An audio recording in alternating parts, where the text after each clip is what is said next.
Prioridad ngayon ng Bangsamoro Government ang pag-aaral sa relocation at pagtatayo ng permanent housing para sa mga pamilyang nawalan ng tirahan matapos ang malawakang sunog sa Barangay Lamion, Bungaw, Tawi-Tawi. Sa kasalukuyan, isinasagawa pa ang comprehensive validation at needs assessment upang matukoy ang eksaktong bilang ng mga pamilyang nangangailangan ng permanenteng tirahan at ang pinakaangkop na lugar para sa relokasyon.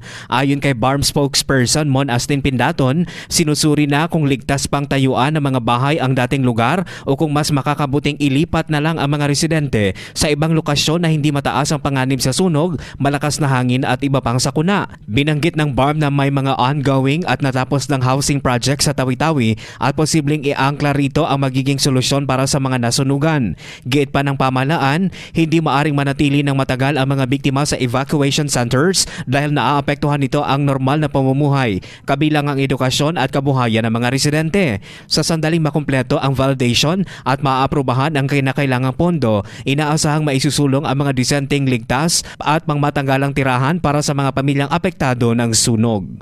Mark Anthony Taico, NDBC Bida Balita.